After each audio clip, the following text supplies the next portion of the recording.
चलिए, आपका स्वागत है। सुरेश चंद्र जी, अपना वक्तव्य प्रस्तुत करिए। जी गुरु जी। ओम गुरुर्ब्रह्मा गुरुर्विष्णु गुरुर्देवो महेश्वराय गुरुर साक्षात परम ब्रह्मा तस्मै श्री गुरुवे नमः। अखंड मंडलाकारं व्याप्तं येन चराचरं तत्पदं दर्शितं येन तस्मै श्री गुरुवे नमः। ओम अस्मद् गुरुभ्यो नमः। अस्मद् परम गुरुभ्यो नमः। अस्मद् सर्व गुरुभ्यो नमः। श्री राधा कृष्णाभ्याम नमः। श्रीमते रामानुजाय नमः। लंबोदरम परम सुंदरम एकदंतम पीतांबरम त्रिनयनम परमं पवित्रम बुद्धे दिवाकर निभोजल कांति कांतम विघ्नेश्वरम सकल विघ्नहरम नमामि। वक्रतुंड महाकाय सूर्यकोटि समप्रभा निर्विघ्नं कुरु मे देव सर्वकार्येषु सर्वदा। शरीरं स्वरूपं ततो कलत्रं यशश्चारुचित्रं धनं मेरुतुल्यं मनश्चेन लग्नं श्रीगुरुरन्ध्र पिद्मे ततः किं ततः किं ततः किं ततः किं। नारायणं नमस्कृत्यं नरं चैव नरोत्तमं देवी सरस्वती व्यासं ततो जय मुदीरयेत्। मंगलम भगवान विष्णु मंगलम गरुड़ध्वजा मंगलम पुंडरीकाक्ष मंगलायतनो हरि। वराहपीडं नटवरवपु कर्णयोर्कर्णिकारं बिभ्रद्वासा कनिकपिशं वैजयन्ती च मालम्। रन्ध्रान् वेणोधर सुधिया पूरयन् गोपवृन्दये वृन्दारण्यसपदरमणं प्राविशति गीतकीर्तिः। कृष्ण त्वदीय पद पंकज पंजरान्तम् अद्यैव मे विशतु मानस राजहंसम्। प्राण प्रयाण समय कफवात पित्ते कंठावरोधन विदो समरणं कुतस्ते। जयतु देवो देवकी नंदनोऽयं जयतु कृष्णो वृष्णिवंश प्रदीपः। जयतु मेघ श्यामल कोमलांगम जयतु पृथ्वीभारनाशो मुकुंदम।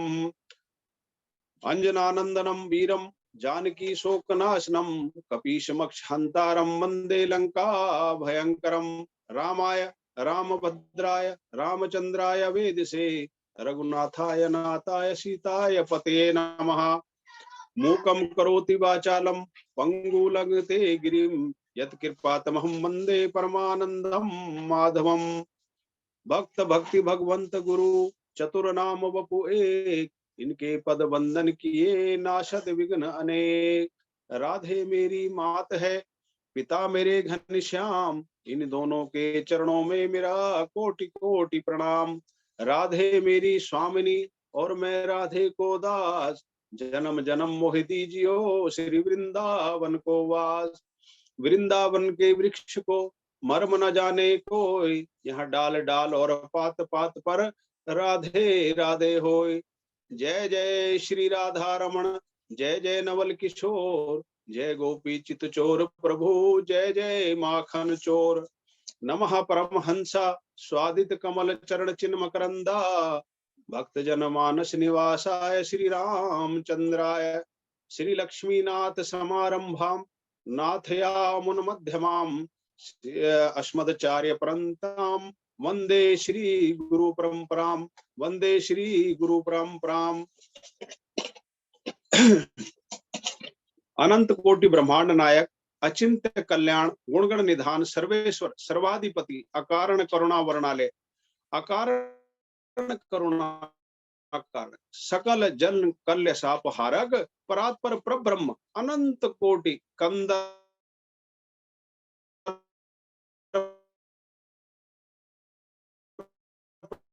दलन पटियान निशन चंद्र एवं श्री राधा रानी जी के युगल चरणार बिंदों में इस दास का बारंबार प्रणाम। समुपस्थित भगवत भक्त भागवत कथा अनुरागी सज्जनों भक्तिमयी मात्र शक्ति भगने बांधो जूम ऐप के माध्यम से जुड़े हुए मेरे सभी साथियों भाइयों और बहनों सभी के चरणों में मेरा बार बार प्रणाम। बाबा गोस्वामी तुलसीदास जी कहते हैं सिया राम मैं सब जग जानही करहूं प्रणाम जोरि जुग पानी। इस संसार के कण कण में भगवान का वास है और उस भगवत सत्ता को सच्चिदानंद रूप को मैं बार बार प्रणाम करता हूं। आज के कथानक में ब्रह्मा जी भगवान को देखकर मोहित हो गए और उन्होंने भगवान की परीक्षा लेनी चाहिए, लेकिन भगवान ने ब्रह्मा जी को दिखाया कि वो कैसे भगवान हैं, और जो ग्वाल बाल और बछड़ों को जो उन्होंने छुपाया था, भगवान ने स्वयं अपना रूप धरकर उतने ही ग्वाल बाल बछड़े बना दिए और ब्रह्मा जी चकित रह गए। जब ब्रह्मा जी भगवान जी से मिले तो उन्होंने देखा कि एक खुले मैदान में भगवान कृष्ण बैठे हैं और हजारों ब्रह्मा, कोटि कोटि ब्रह्मा उनसे मिलने के लिए आ रहे हैं। तो ब्रह्मा जी को तो ये भ्रम था कि मैं एक ब्रह्मांड का मैं ब्रह्मा हूं, लेकिन भगवान तो अनंत कोटि ब्रह्मांड नायक है। तो अनंत ब्रह्मा भगवान जी की सेवा में आ रहे हैं। अब ब्रह्मा जी ये देखकर चकित रह गए कि इतने सारे ब्रह्मा कहां से आ गए। मैं तो अपने आप को श्रेष्ठ मानता था कि मैं ही इस संसार का ब्रह्मा हूं, लेकिन इसका मतलब और भी संसार है। तो जहां तक हमारी निगाहें देख रही हैं, जहां तक हमारी बुद्धि सोच रही है, हम उतने को ही ज्ञान मानकर संतोष कर लेते हैं, लेकिन संसार उससे भी आगे। कहते हैं कि भगवान कोटि कोटि ब्रह्मांड जो इस संसार में है, उन सब का पालन पोषण करने वाले हैं, उन सब की देखभाल करने वाले हैं, और उन सब को समान रूप से पोषित और पूजित होते हैं। वहां पर भगवान अलग अलग ब्रह्मांडों में अलग अलग ब्रह्मा उसका वो कर रहे हैं, विष्णु उसका परिपालन कर रहे हैं और भगवान शिव उसका संहार कर रहे हैं। लेकिन जो भगवान अनंत कोटि ब्रह्मांड नायक है, वो भगवान जो है सभी ब्रह्मांडों को एक ही समय में देख रहे हैं। तो ब्रह्मा जी ये लीला देखकर बहुत आश्चर्यचकित हुए, उन्होंने क्षमा मांगी और अपने धाम को चले गए। इस प्रकार से ब्रह्मा जी का मोह नाश हुआ। अब आगे की लीला सुनते हैं। भगवान जी जब थोड़ा और बड़े हुए, 6 वर्ष के हो गए, तो गोपाष्टमी के दिन उन्होंने गायों की पूजा की और गायों को चराने के लिए चले गए वन।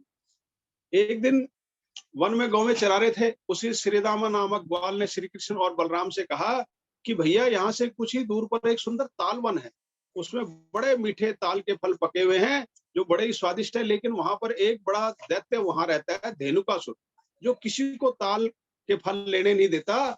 अगर आज आप दोनों प्रयास करो तो हम जो है ताल के फल का स्वाद ले। अब सारे के सारे जो हैं ताल वन में पहुंच जाते हैं, और जैसे ही जो है बलराम जी उन पेड़ों को पकड़ के हिलाते हैं तो फल गिरने शुरू होते हैं। तो फलों की आवाज सुन के जो है धेनुकासुर गधे का रूप लेके आ जाता है। धेनुकासुर आता है गधे के रूप में, और उन फलों को हाथ लगाने से पहले जो है खूब गुस्सा होता है कि किसने ये तोड़े, किसने वो करे।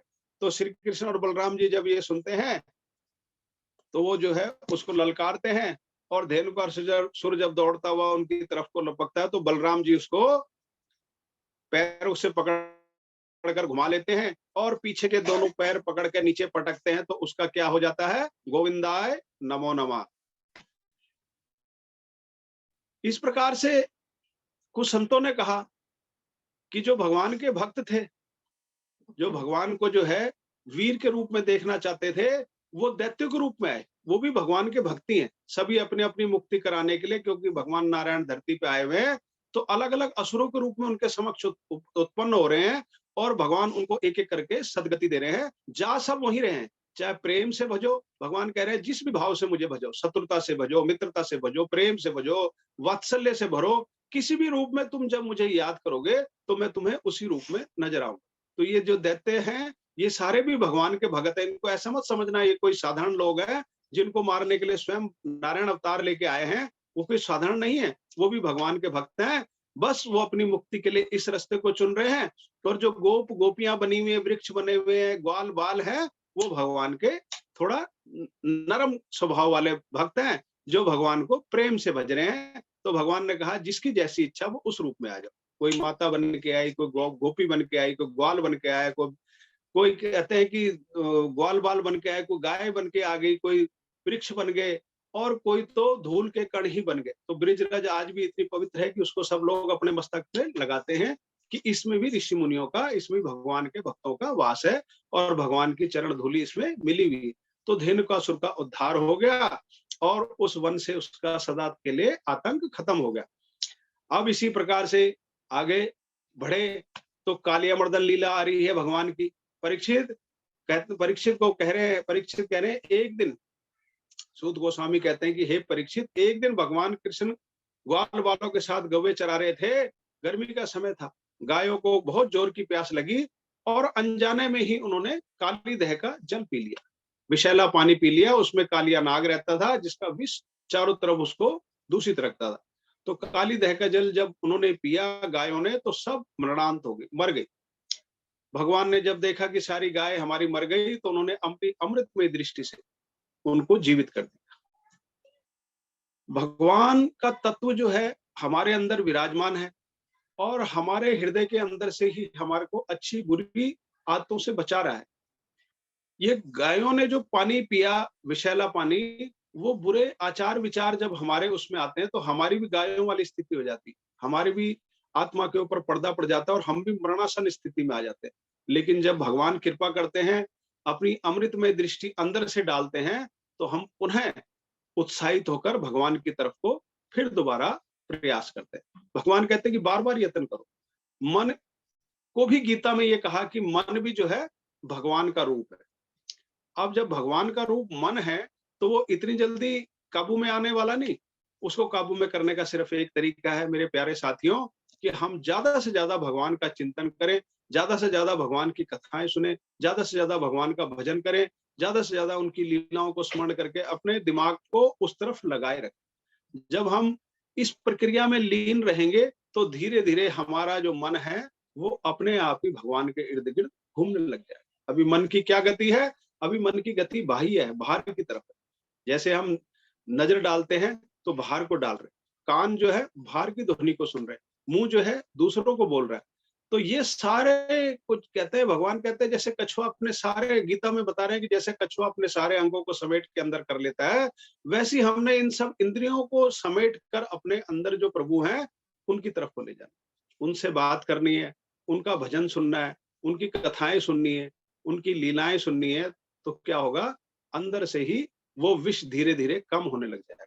अब भगवान ने उनको तो जीवित कर दिया जो गाय विषैला पानी पीने से मरी गई थी, लेकिन इसके बाद भगवान ने सोचा कि यहाँ से कालिया को तो निकालना पड़ेगा, नहीं तो बार बार ऐसा होता रहेगा, मेरे होते हुए कहीं पे विष रहे, ऐसा नहीं हो सकता। जहां भगवान होंगे वहां पे अमृत ही अमृत होगा।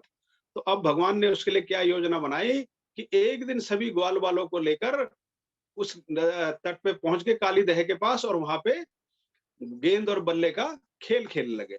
तो जैसे ही उन्होंने श्री दामा नाम के ग्वाल की जो थी बॉल थी, उसने जैसी गेंद भगवान की तरफ फेंकी, बॉल को फेंका, जैसे हम कहते हैं आजकल बैट और बॉल, तो गेंद और बल्ला था, तो भगवान ने बल्ला घुमाया और सीधा गेंद जाके काली दह में गिर गई। अब भगवान की लीला थी, श्री दामा उनसे लड़ने लगा कि मेरी गेंद लाके दो कन्हैया, मुझे यही गेंद चाहिए। कन्हैया ने कहा कि तुम घर चलो, मैं तुम्हें दूसरी गेंद खरीद के दे दूंगा, दूसरी गेंद बाबा से दिलवा दूंगा। लेकिन वो कहता नहीं, जिद पकड़ गया, कि वो माया भगवान की थी, उन्होंने कालिया नाग को वहां से हटाना था। अब जब वो ज्यादा जिद करने लगा, तो कन्हैया ने कहा कि ठीक है, मैं तेरी गेंद लाके देता हूँ, और जाके ऊपर वृक्ष के ऊपर चढ़ गए, अपनी कमर पे अपना पटका बांधा और सीधा कहाँ कूद गए, काली दह में कूद। अब देखिए, आप जिस जल को पीकर गाय जो है मर रही हैं, बछड़े मर रहे हैं, उस जल के अंदर कन्हैया चले। साधारण आदमी के बस का ये काम नहीं है, क्योंकि साधारण आदमी तो उस जल को पीते ही खत्म हो जाएगा। भगवान है, नारायण है, तो सीधा चले गए कहाँ, जल के अंदर। अब जल के अंदर कालिया नाग विश्राम कर रहा था। वहां पे उसकी रानियों ने देखा कि एक छोटा सा बच्चा आया हुआ, तो उन्होंने कहा कि हे वो बच्चा भगवान का तो रूप इतना सुंदर है कि वो रानियां भी मोहित होगी भगवान के ऊपर। तो भगवान को कहती है, उनको कहती है कि हे बालक, तुम यहाँ कैसे आए? हमारे पति की अगर नींद खुल गई तो वो तुम्हें जिंदा नहीं छोड़ेगा, तो तुम यहाँ से शीघ्र निकल जाओ। तो भगवान हंसते हैं और वो कहते हैं कि मैं तुम्हारे पति के लिए ही आया हूँ आज, चिंता मत करो, अभी मैं इनकी नींद खोल देता हूँ। और भगवान ने पकड़ के जो है उसकी पूंछ मरोड़ दी। देखिए, भगवान को जो लीला करनी है, जैसे मैं भी कह रहा था कि सभी उसके भक्त हैं। आज कालिया नाग का उद्धार होना है, तो भगवान उसकी पूंछ पकड़ के मरोड़ते हैं, तो कालिया नाग गुस्से में फुंकारता हुआ उठता है, और उठ के भगवान को देखकर वो बहुत क्रोधित हो जाता है। और जैसे उसका स्वभाव था, हम दूसरे के इलाके में जाएंगे तो दूसरा आदमी तो हमारे को देख के क्रोधित होगा, तो ये सारा कालिया नाग का क्षेत्र था। तो कालिया नाग क्रोधित होकर भगवान की तरफ को देख रहा है, और भगवान को जो है घूरते हुए कहता है कि बालक, तेरी मौत आ गई, जो तू यहाँ पे कैसे आ गया, इस जगह पे कैसे आ गया? और मैं हैरान हूं कि तू विष के प्रभाव तेरे ऊपर कुछ नहीं पड़ रहा, मेरा जो इतना जहरीला जहर से ये पानी विषैला और का है, इसके अंदर भी तू जीवित खड़ा। लेकिन फिर भी वो जो है भगवान के ऊपर आक्रमण कर देता है। अब भगवान अंदर है और ब्रिज में जो है अनेकों अपशगुन दिखाई दे रहे हैं। मैया यशोदा नंद आदि सभी ब्रिजवासी श्री कृष्ण को ढूंढने के लिए निकल देते हैं। उधर ग्वाल बालों में भी हड़कंप मचा हुआ है कि कन्हैया जो अंदर चले गए, तो कुछ ग्वाल बाल उधर जो है उनको लेने के लिए भागते हैं मैया बाबा को। अब सारे जब बलराम जी ने देखा कि ये सारे विलाप कर रहे हैं, तो बलराम जी ने कहा कि श्री कृष्ण को कुछ नहीं होगा, आप लोग चिंता मत करो। उन्होंने उनकी महिमा का वर्णन किया, जो साक्षात नारायण है, उनका कोई कुछ भी नहीं बिगाड़ सकता इस संसार। वो तो इस संसार को रचने वाले हैं, उनका कोई क्या कर सकता है। चाहे कालिया नाग हो या कोई सा नाग हो, वो भगवान के आगे कुछ नहीं। जब स्वयं शेष नाग बलराम जो हैं, भगवान उनके ऊपर विराजित रहते हैं, जो नागों के राजा हैं, 1000 फन वाले शेष नाग के ऊपर, शेष की सैया के ऊपर भगवान विराजते हैं। तो एक छोटे से कालिया नाग की क्या हिम्मत है। लेकिन माता पिता के तौर पर जो एक स्वाभाविक है, वो माता पिता के तौर पे यशोदा मैया, नंद बाबा जो है और अन्य ग्वाल बाल उनकी चिंता करते, विलाप कर रहे हैं। अब श्री कृष्ण जी को जो है इधर जल के अंदर क्या हुआ कि कालिया नाग ने श्री कृष्ण महाराज के जो है चारों तरफ से लपेटा लगा लिया और फन से जो है उनके ऊपर जहर छोड़ने लगा। भगवान ने अपने शरीर को बढ़ाया और उसके शरीर को जो है, उसका शरीर जब फटने लगा तो उसके बीच में से छोटा निकल गए और उसके सीधा जाके उसके फनों के ऊपर बैठ गए। अब फन कितने थे उसके? 101 फन उस नाग के थे। 101 फन वाला नाग था वो। और उसके ऊपर जो है भगवान कृष्ण जाके उसके फन के ऊपर बैठ गए और नाच नाच कर उसके फनों के ऊपर नाचने लगे, बांसुरी बजाने लगे। और उसको नाच नाच के सारे उसके ऊपर भगवान के पैरों के निशान बन गए और नाग जो है पस्त होता चला गया। अब नाग के सारे कसपच ढीले हो गए, सारी अकड़ निकल गई और वो मरणासन्न अवस्था की तरफ बढ़ गई।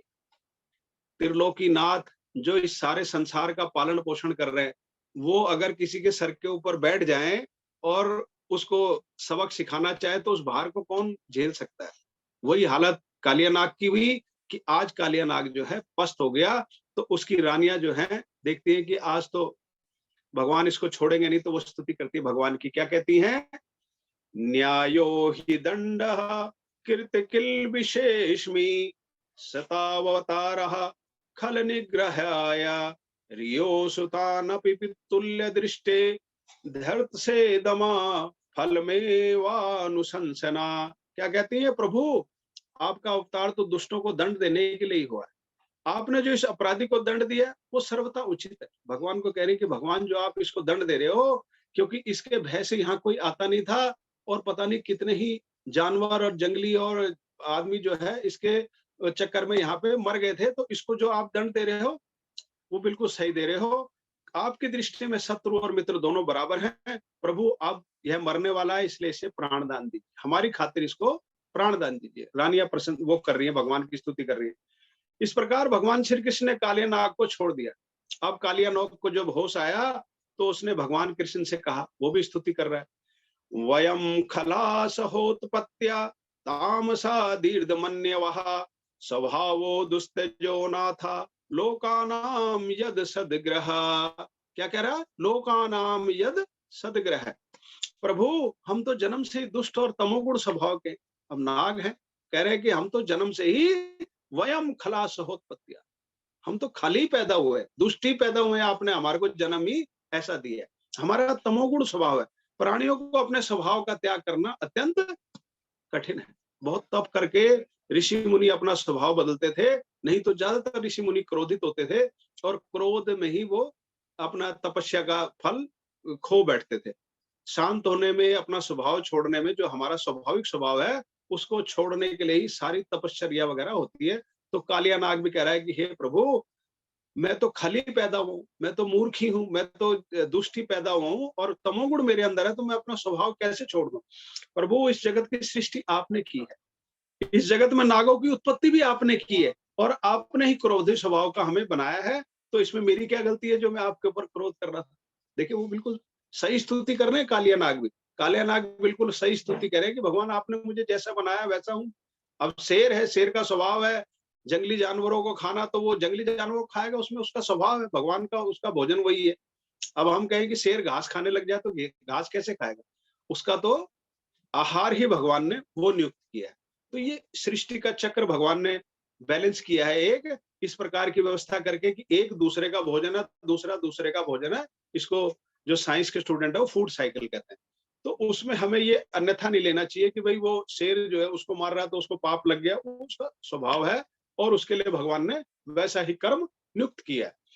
तो कालिया ने कहा है कि इसमें मेरी क्या गलती है? तो भगवान ने कहा, हे कालिया, तेरी कोई गलती नहीं, मैं मान गया, लेकिन अब तुम अपने परिवार के साथ ही काली देह को छोड़कर रमणक द्वीप में चले जाओ। अब गरुड़ जी कहते हैं, भगवान यहाँ पे प्रभु एक समस्या है इसमें थोड़ी सी। आपका सेवक जो गरुड़ जी है ना, अरे आप भगवान हो, आपके सेवक गरुड़ जी हैं, वो वहां मुझे मार डालेंगे, उनसे मेरा बैर है, इसलिए मैं वहां नहीं जा सकता।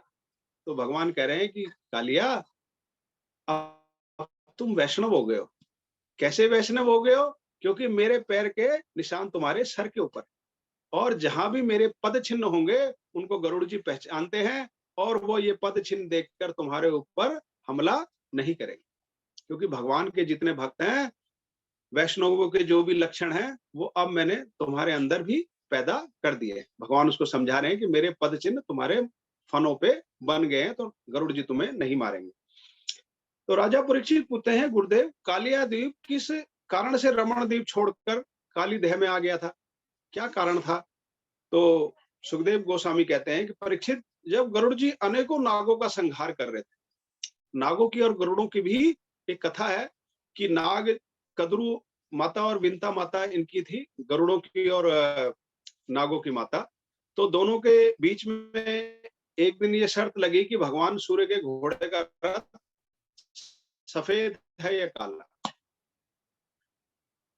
तो नागों की माता ने कहा कि वो काला है, भगवान सूर्य का रथ, और गरुड़ की माता ने कहा कि वो सफेद है।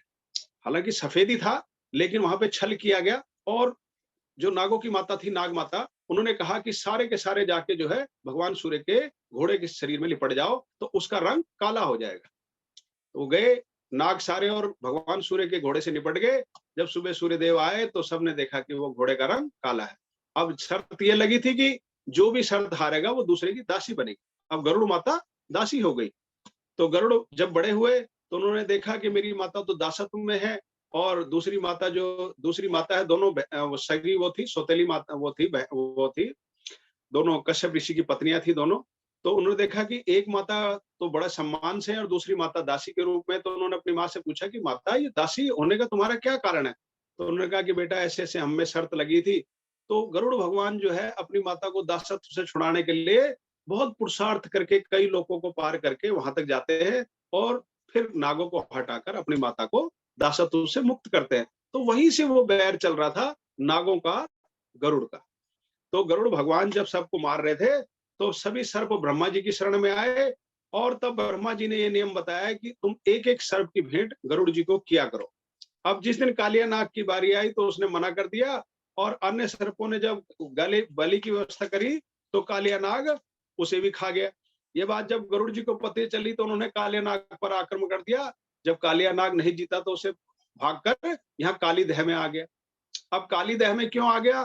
क्योंकि यहाँ पे गरुड़ जी को श्राप लगा हुआ था कि काली देह में वो आएंगे तो वो मारे जाएंगे। क्यों? गरुड़ जी पहले जब सौबरी ऋषि के आश्रम के निकट काली देह में जाते थे, वहां पे सौबरी ऋषि का आश्रम था, तो वहां अनेकों मछलियों को खाते थे। मछलियों ने सौबरी ऋषि से प्रार्थना करी, तो सौबरी ऋषि ने गरुड़ जी को श्राप दिया कि गरुड़ यहाँ आओगे तो आपका प्राणांत हो जाएगा। इसलिए गरुड़ जी काली देह में नहीं जाते थे, और कालिया नाग को छुपने के लिए उससे बढ़िया जगह हो नहीं सकती थी, तो कालिया नाग वहां आ गए थे। आज कालिया नाग ने भगवान कृष्ण को जब ऐसा सुना कि मैं भी वैष्णव हो गया तो बहुत खुश हुआ कि भाई गरुड़ जी की शंका तो खत्म हो गई। तो उन्होंने भगवान को क्या किया? बहुमूल्य मणि और राशि प्रदान। जब हम भगवान के दरबार में जाते हैं या किसी गुरु जनों के दरबार में जाते हैं तो उनके लिए हमें सबसे बहुमूल्य चीज उनको समर्पित करनी चाहिए। अभी हम लोगों की क्या मानसिकता है कि घर में जो बचा कुचा है उसको दान देने की कोशिश करते हैं, लेकिन शास्त्र में ये लिखा हुआ है कि जो आपके पास सर्वश्रेष्ठ हो उस चीज को दान करें। तो ऐसा ना सोचें कि भगवान नहीं देख रहे, भगवान तो सबकी आंखों से, हमारी आंखों से ही हमको देख रहे। जो भी हम काम करेंगे वो भगवान की नजर में आए बिना रहेगा। क्योंकि भगवान कहीं और से नहीं देखेंगे, उन्होंने कैमरा हमारी 2 आंखों में ही फिट कर रखा है और इस कैमरे से ही रिकॉर्डिंग कर रहे हैं कि बेटा तूने बचा खुचा दिया था या सर्वश्रेष्ठ दिया था। तो जब भी ऐसा करें, मेरा निवेदन है कि सभी लोग अपना सर्वश्रेष्ठ भगवान को दें, या गुरु जी को दें, या आचार्य को दें, या ब्राह्मण को दें, संत महात्माओं को दें, अच्छे से अच्छा दें। तो अब यहाँ पे कालिया नाग क्या कर रहे हैं, भगवान को मणियां दे रहे हैं, राशि प्रदान कर रहे हैं और रमण द्वीप की तरफ को चले गए। यहाँ पर ब्रजवासियों ने जब देखा श्री कृष्ण भगवान सकुशल आ गए तो बहुत प्रसन्न हो गए। उन्होंने बहुत बड़ा उत्सव मनाया और सब के सब वहीं पे सो गए। रात्रि में वन में आग लग गई तो भगवान ने देखा, भगवान श्री कृष्ण की शरण में सारे आ गए और देखते देखते भगवान उस दावानल को भी पी गए, अग्नि को भी पान कर गए और ब्रजवासियों की इस प्रकार अग्नि से भी रक्षा करी। बोलिए बत्सल भगवान की जय। भगवान अपने भक्तों का, देखिए अब इसमें भक्तों का मैं इसलिए बार बार कहता हूं कि हम सब लोगों को भक्ति बनने की कोशिश करनी चाहिए। वास्तव में तो ये पूरी सृष्टि ही भगवान की है और भगवान ने हर जीव के लिए कुछ निश्चित कर्म सुनिश्चित कर दिया है और उस कर्म के मुताबिक जीता हुआ वो अपने जीवन को बिताता है। उसमें से भी जो भगवान कह रहे हैं कि हजारों, गीता में भगवान ने एक श्लोक में कह रहे हैं कि अर्जुन, हजारों योगियों में से कोई एक मुझे पाने के लिए प्रयत्न करता है, हजारों लाखों में से कोई एक योगी होता है जो मुझे प्राप्त करने की कोशिश करता है, और उन कुछ हजारों में से भी कोई एक होता है जो मुझे वासुदेव को तत्व से जानता है, वही मुझे प्राप्त करता है। तो बहुत से भक्त हैं जो अपने अपने हिसाब से भगवान को मनाने की कोशिश कर रहे हैं और भगवान को मनाने की कोशिश करते करते कोई तप कर रहा है, कोई जप कर रहा है, कोई मंत्र जाप कर रहा है, कोई यज्ञ कर रहा है, कोई हवन कर रहा है, कोई दान कर रहा है, अलग अलग तरीके से अपने अपने तरीके से भगवान को मनाने की कोशिश कर रहे हैं। लेकिन सबसे जो अच्छा रास्ता बताया वो सत्संग का रास्ता बताया गया और कथा का रास्ता बताया गया। कथा के द्वारा भगवान की जो ये शब्दमयी वांगमयी मूर्ति भागवत शास्त्र है, ये हमारे कानों से प्रवेश होकर हमारे हृदय में चले जाता है और हृदय में भगवान की भक्ति दिनों दिन बढ़ती रहती है। हम सब लोग जितना जितना इस कथा को सुनते हैं, बार बार कथा को सुनते हैं, तो भगवान के प्रति हमारा प्रेम बढ़ता जाता है और जैसे जैसे हम भगवान की तरफ बढ़ते हैं वैसे वैसे हमारा मन शांत हो जाता है। भगवान, किसी ने पूछा कि भगवान की हम भक्ति करेंगे तो हमें क्या मिलेगा, तो जवाब गीता में ही है कि अर्जुन, वो व्यक्ति जो मेरे नजदीक होगा वो किसको प्राप्त करेगा, शांत ब्रह्म को प्राप्त करेगा। यानी वो शांत होगा, उत्तेजित नहीं होगा और कभी भयभीत नहीं होगा, कभी क्रोधी नहीं होगा, एकदम शांत। उसकी शरण में आके, उसके नजदीक आके, उसके आभा मंडल में आके अन्य लोग भी शांत हो जाए। जैसे आपने पहले सुना होगा कि कई ऋषि मुनियों के ऐसे आश्रम थे जिनके नजदीक जाकर शेर और बकरी भी एक घाट पर पानी पीते थे।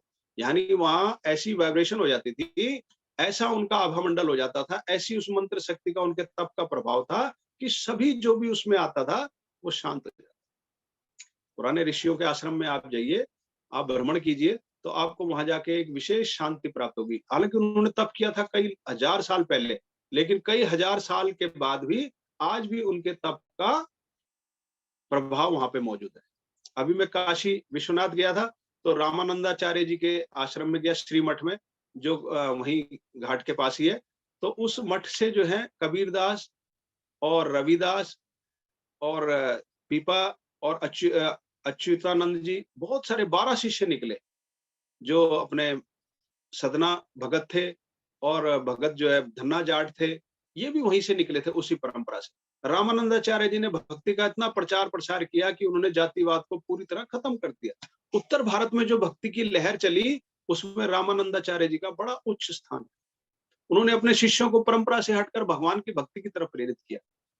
तो हम सब लोगों को भी भागवत में प्रेम बढ़ाकर ऐसे वैष्णव बनना चाहिए कि हम सबको प्रेम से भागवत सुनाएं, भागवत को सुने और भजन सुनाकर भगवान की महिमा को गाएं। बोले भक्त वत्सल भगवान की जय। अब प्रलंबासुर का उद्धार। सुखदेव जी कहते हैं कि परीक्षित, एक दिन भगवान श्री कृष्ण और बलराम ग्वाल बालों के साथ वन में गाय चराते हुए खेल रहे थे। उसी समय कंस का भेजा हुआ प्रलंबासुर नामक दैत्य ग्वाल बालों का वेश धर के वहां पर आ गया। ग्वाल बालों का वेश बना लिया और उनके बीच में आकर खेलने लगे। अब भगवान नारायण त्रिलोकीनाथ है, उनकी नजर से कौन बच सकता है। उन्होंने देखा और देखते ही समझ गए कि ये असुर है, और उसे मारने की इच्छा से वो दो टोली में बंटकर खेल खेलने लगे। ग्वाल वालों की दो टोली बना दी, एक तरफ श्री कृष्ण भगवान हो गए और दूसरी तरफ बलराम जी हो गए। प्रलंबासुर भी श्री कृष्ण भगवान की टोली में मिल गया, और खेल में जो हार जाता वो घोड़ा बन जाता और जीतने वाले को अपनी पीठ पे बिठाकर ले जाता। ये नियम था कि जो हारेगा वो जीतने वाले को अपनी पीठ पे बिठाकर ले जाएगा। अनेकों बार श्री कृष्ण की विजय हुई, परंतु जब एक बार श्री कृष्ण हार गए तो श्री कृष्ण ने श्री दामा को अपनी पीठ में बिठा लिया, प्रलंबासुर ने बलराम को बिठा लिया। अब प्रलंबासुर जो है बलराम को लेके भाग रहे। देखिए, जब किसी का बुरा वक्त आता है तो वो ऐसा ही करता है। अब यहाँ पे प्रलंबासुर ने बहुत बड़ा पंगा मोल ले लिया कि बलराम जी को लेके भाग रहा है। बलराम जी एक ही मुक्के में उसका नाश कर देंगे, लेकिन उसको नहीं पता, तो वो तो असुर है, उसको क्या पता कि ये किसको लेके जा रहा है। शेषनाग को उठा के, शेष अवतार को उठा के चल दिए बलराम जी को। अब जिस स्थान तक जाना था उससे भी आगे बढ़ गया कि आगे जाके मारूंगा इनको। नियत स्थान से आगे बढ़ गया, जहां तक का नियम था यहाँ तक लेके जाना, वहां से भी आगे लेके बलराम जी को लेके जा रहा है। तो बलराम जी ने उसको रुकने के लिए कहा, तो दैत्य दैत्य अपने रूप में ही प्रकट हो गया। तो सोचा छोटे बच्चे हैं, कोई बात नहीं। बलराम जी को हर ले जाने लगा दैत्य रूप में। बलराम जी ने एक मुक्के का प्रहार किया, एक मुट्ठी का प्रहार किया, जिससे उसका भी गोविंदाय नमो नमः हो। बलराम जी इतने बलवान हैं कि उनके बल के कारण ही उनका नाम राम के आगे उनका बल लगा। जब उनके जन्म के समय उनका भविष्य बताया तो उन्होंने कहा कि ये इतने बलवान होंगे कि बार बार जब भी यादवों के बीच में विवाद होगा तो कोई मध्यस्थता नहीं करेगा, ये बलराम जब बैठ जाएंगे तो सारे यादव शांत हो जाएंगे। इतना बल उनके अंदर था, इसीलिए उनका क्या नाम था, बल राम। राम के आगे बल लग गया। तो अब ये बलराम को उठा के ले जा रहा है, ये भी मूर्ख है, किसी और ग्वाल बाल को उठा के ले जाता है, ये बलराम जी को उठा के ले गया। तो बलराम जी ने उसका कर दिया गोविंदाय नमो नमः। जब श्री कृष्ण भगवान ग्वाल बालों के साथ खेल रहे थे, उसी समय गाय हरी हरी घास के लोभ में एक वन से दूसरे वन होती हुई सरकंडों के वन में पहुंच गई। सरकंडे होते हैं, सूख जाते हैं तो बड़े तीर की तरह खड़े हो जाते हैं। उसको गर्मी का समय था, वन में आग लग गई, बहुत तेजी से आग फैली और गाय जोर जोर से चिल्लाने लग गई। तो भगवान श्री कृष्ण ने ग्वाल बालों के नेत्र बंद कराए और उस अग्नि का भी पान कर दिया। देखिए भगवान कितने प्रकार से उनकी रक्षा कर रहे हैं, अपने भक्तों की रक्षा कर रहे हैं, बार बार उनको बचा रहे हैं। पहले कालिया दह के समय आग से बचाया, अब दोबारा से उस अग्नि को पी गए। अब इससे आगे आता है ऋतुओं का वर्णन। ग्रीष्म ऋतु के पश्चात वर्षा ऋतु का आगमन हुआ। इस ऋतु में सभी प्रकार के जीवों की वृद्धि हो जाती है। देखिए, जब देव शैनी एकादशी आती है जुलाई के महीने में, वर्षा ऋतु आरंभ होती है, और अब कुछ दिनों के बाद, 2-4-5 दिन के बाद देव उत्थान एकादशी आएगी, जब देव जाग जाएंगे। तो ये जो समय होता है, ये वर्षाकालीन समय होता है इसके बीच में, और ऐसे ऐसे जीव आपको नजर आएंगे जो पूरे साल कहीं नजर नहीं आते, वो इसी समय पे पनपते हैं। कहते हैं कि भगवान विष्णु इन 4 महीनों में सो जाते हैं, चातुर्मास साधु महात्मा करते हैं, एक स्थान से दूसरे स्थान पर नहीं जाते, और जहां पे है वहीं रुककर अपना भजन पूजा पाठ करते हैं। ये इस महात्माओं का नियम होता है, क्योंकि इस समय में जाने में कई कीड़े मकोड़े, कई चीजें पैदा होती हैं जो थोड़े समय के लिए पैदा होती हैं, अल्पकाल के लिए, और उनकी इतना ही जीवन होता है, तो वो इस समय पे बहुत पनपते हैं। भगवान शिव भोलेनाथ का संसार पे राज हो जाता है, और भोलेनाथ के तो सभी हैं, सांप बिच्छू सब उनको प्रिय हैं, भूत प्रेत राक्षस सब उनकी स्तुति करते हैं। देव असुर कहते हैं कि सुर नर दैत्य गण सारे जपे नित नाम शंकर का। क्या के सुर नर दैत्य गण सारे, के सुर नर दैत्य गण सारे जपे नित नाम शंकर का। वो ब्रह्मानंद दुनिया में उजागर हो तो ऐसा हो। कहते हैं कि भगवान शिव की सुर नर दैत्य गण सब, जो भी संसार में सब पूजा। भगवान शिव ने कभी किसी का पक्ष नहीं लिया, जो उनकी शरण में गया उसका साथ दिया। इसलिए भगवान सर्वमान्य है, शिव कल्याण कारक है। शिव का अर्थ भी कल्याण होता है, भगवान शिव का थोड़ा सा जिक्र आ गया। तो भगवान शिव का अब यही महीना वहां वृंदावन में है, तो चारों तरफ से जो है कह रहे हैं कि जीवों की वृद्धि हो रही है इस ऋतु में।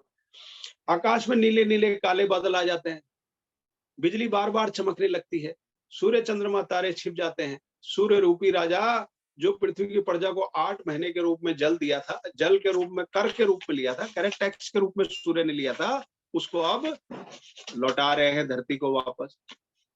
वाष्पीकरण होता है, वाष्प बन के ऊपर जाता है और ऊपर से फिर बरस के नीचे आ जाता है। यही जीवन का चक्र चलता रहता है। अब समय आने पर वो अपनी किरणों में बांटने लग गए। यह जो श्लोक दिए हुए हैं स्वामी जी तुलसीदास जी ने रामचरितमानस के किष्किंधा कांड में इनका अनुभव किया, अनुवाद किया है। तुलसीदास जी गोस्वामी क्या कहते हैं? निशितम घन खद्यूत विराजा, जनुदम्भिन कर मिला समाजा, दादुर्धन चहु दिश सोहाई, वेद पढ़ी जनु बटु समुदायी, क्षुद्र नदी भर जल चली तोराई, जस थोरहु धन खल उतराई, बूंद अगाध सहई गिरी कैसे, थल के बचन संत सहजे से। देखिए तुलसीदास जी संत शिरोमणि है और उन्होंने इतना सुंदर वर्णन साधारण भाषा में किया है। तुलसीदास जी के समय में संस्कृत का बहुत बोलबाला था, वाल्मीकि रामायण प्रचलन में थी, लेकिन कहते हैं कि भगवान तुलसीदास जी को हनुमान जी ने प्रेरित किया, भगवान राम जी ने प्रेरित किया कि जन जन तक पहुंचाने के लिए आप रामचरितमानस का, रामायण का सरल भाषा में रामचरितमानस के रूप में अनुवाद करो। तो भगवान तुलसीदास जी ने इतना सुंदर उसको किया कि वाल्मीकि के ही अवतार माने जाते हैं भगवान तुलसीदास, और उन्होंने इतना सुंदर वर्णन किया है कि अद्भुत, पूरे विश्व में उसके बाद रामचरितमानस फैल गई एकदम से। जब उन्होंने रामचरितमानस लिखी तो राम का चरित्र जन जन में गाया जाने लगा, गायन की शैली में उन्होंने लिख दिया। तो क्या कह रहे हैं? वर्षा ऋतु में सायकाल घोर अंधकार में चंद्रमा और तारों का प्रकाश छुप जाता है, चारों तरफ अंधेरा अंधेरा होता है, काल रात्रि कहते हैं उसको, काली रात हो जाती है उस समय, परंतु जुगनू चमकने लगते हैं। उसमें क्या होता है? जुगनू उसी समय पे प्रकट होते हैं और समय आपको संसार में नजर नहीं आएंगे। जैसे कलिकाल में सतमार्ग लुप्त हो जाता है और पाखंड मतों का प्रचार।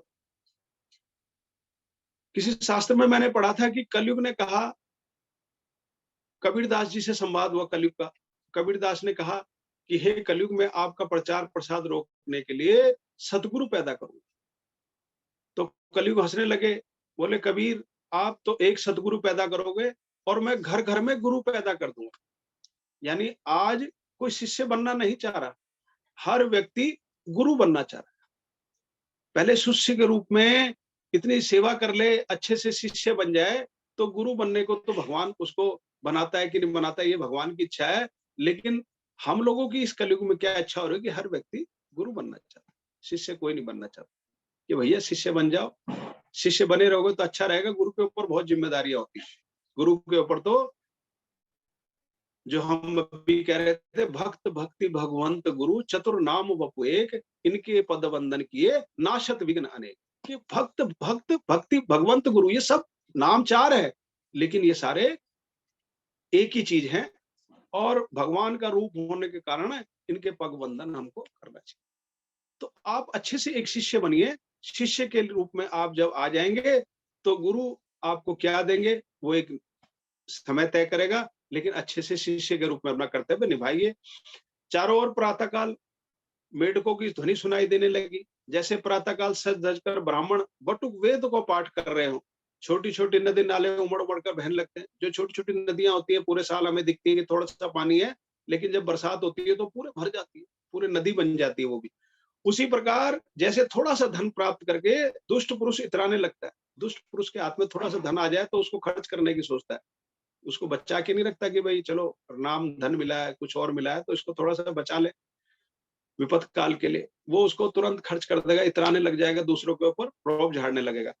पर्वत मूसलाधार बारिश की चोट को ऐसे सह लेते हैं जैसे संत